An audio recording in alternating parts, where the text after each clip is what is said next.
Assalamualaikum warahmatullahi wabarakatuh.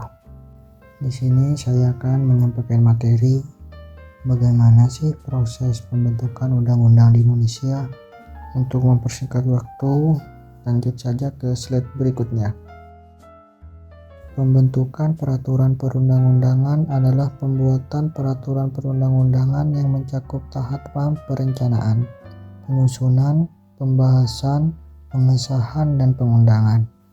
Lebih lanjut, undang-undang adalah salah satu jenis peraturan perundang-undangan yang proses pembentukannya dapat membutuhkan waktu yang cukup lama. Ukuran lama atau tidaknya dapat dilihat dari proses pembentukan undang-undang itu sendiri. Jimli Asidiki menjelaskan bahwa undang-undang yang telah ditetapkan dan diundangkan tentu telah melalui proses yang sangat panjang, yang pada akhirnya disahkan menjadi milik publik dan sifatnya terbuka serta mengikat untuk umum. Selanjutnya ada 5 tahapan proses dalam pembentukan perundang-undangan. Yang pertama, tahap perencanaan yang diatur dalam pasal 16 sampai pasal 42 Undang-Undang Nomor 12 Tahun 2011. Yang kedua, tahap penyusunan yang diatur dalam pasal 43 sampai pasal 64 Undang-Undang Nomor 12 Tahun 2011. Yang ketiga, pembahasan diatur dalam pasal 65 sampai pasal 71 Undang-Undang Nomor 12 Tahun 2011. Yang keempat, pengesahan yang diatur dalam pasal 72 sampai pasal 74 Undang-Undang Nomor 12 Tahun 2011. Yang kelima, pengundangan yang diatur dalam pasal 81 sampai pasal 87 Undang-Undang Nomor 12 Tahun 2011. Yang pertama itu ada tahapan perencanaan. Di tahap perencanaan ini ada 3 poin. Yang pertama ada badan legislatif yang menyusun program legislasi nasional atau prolegnas di lingkungan DPR. Pada tahap ini, badan legislatif dapat mengundang pimpinan fraksi, pimpinan komisi, dan masyarakat. Poin kedua, badan legislatif berkoordinasi dengan DPD dan Menteri Hukum dan HAM untuk menyusun dan menetapkan prolegnas. Dan poin ketiga, prolegnas jangka menengah atau 5 tahun dan prolegnas tahunan ditetapkan dengan keputusan DPR. Yang kedua ada penyusunan. Di tahap penyusunan itu ada 8 poin.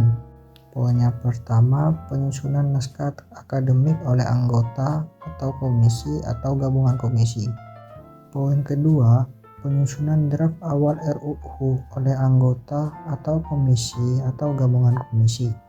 Poin ketiga, pengharmonisasian, pembulatan, pemantapan konsepsi RUU yang paling lama 20 hari masa sidang sejak RUU diterima Badan Legislatif. Kemudian tahap ini dikoordinasi kembali oleh Badan Legislatif. Poin keempat, RUU hasil harmonisasi Badan Legislatif diajukan pengusul ke pimpinan DPR. Poin kelima, rapat paripurna untuk memutuskan RUU usul inisiatif DPR dengan keputusan A. Persetujuan tanpa perubahan, B. Persetujuan dengan perubahan, C. Penolakan. Poin keenam, penyempurnaan RUU jika keputusan adalah persetujuan dengan perubahan yang paling lambat 30 hari masa sidang diperpanjang 20 hari masa sidang.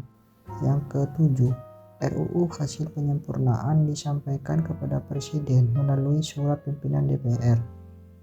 Dan yang ke-8, Presiden menunjukkan Menteri untuk membahas RUU bersama DPR yang paling lama 60 hari sejak surat pimpinan DPR diterima Presiden. Yang ketiga, pembahasan. Di pembahasan ini ada 2 poin. Poin pertama, pembicaraan tingkat 1 oleh DPR dan Menteri yang ditunjukkan Presiden yang dilakukan dalam rapat komisi atau gabungan komisi atau badan legislatif atau badan anggaran atau pansus. Poin kedua, pembicaraan tingkat 2 yakni pengambilan keputusan dalam rapat paripurna. Yang keempat itu pengesahan. Di pengesahan sendiri itu ada 4 poin. Poin yang pertama, RUU yang telah disetujui bersama oleh DPR dan Presiden disampaikan oleh pemimpin DPR kepada Presiden untuk disahkan menjadi UU. Poin yang kedua, penyampaian RUU dilakukan dalam waktu paling lama 7 hari, terhitung sejak tanggal persetujuan bersama. Poin yang ketiga, RUU harus ditandatangani oleh Presiden paling lama 30 hari setelah persetujuan Presiden. Poin yang keempat, jika Presiden tidak menandatangani dalam jangka waktu 30 hari, maka RUU tersebut otomatis sah menjadi UU dan wajib diundangkan. Dan yang terakhir, yang kelima, pengundangan. Di pengundangan sendiri itu ada 4 poin. Poin yang pertama, ditandai dengan penyusunan prolegnas atau skala prioritas baik jangka menengah maupun tahunan. Poin yang kedua, disertai dengan penyusunan naskah akademik.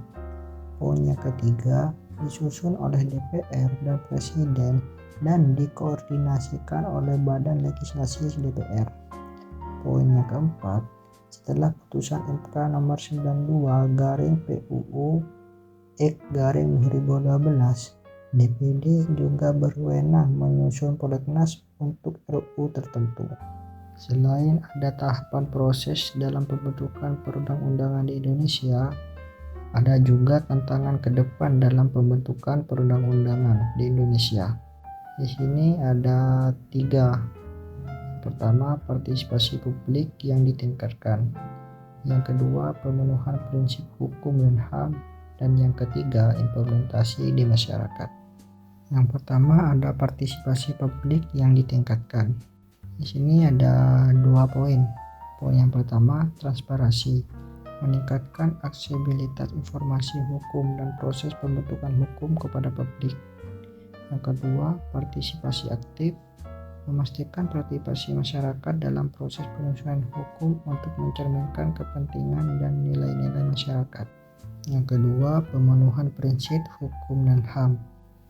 Di sini ada 2 poin. Yang pertama, kesetaraan dan keadilan. Memastikan bahwa undang-undang tidak hanya berlaku adil, tetapi juga berkelanjutan dan berbasis HAM. Dan yang kedua, perlindungan minoritas. Mempertimbangkan kepentingan minoritas dan kelompok rentan dalam proses legislatif. Yang ketiga, implementasi di masyarakat. Memantau implementasi undang-undang untuk memastikan efektivitas dalam mencapai tujuan yang diinginkan dan mengevaluasi dampak undang-undang terhadap masyarakat di lingkungan secara teratur. Terima kasih buat kalian yang sudah menonton materi yang telah saya sampaikan. Kurang lebihnya mohon maaf. Wassalamualaikum warahmatullahi wabarakatuh.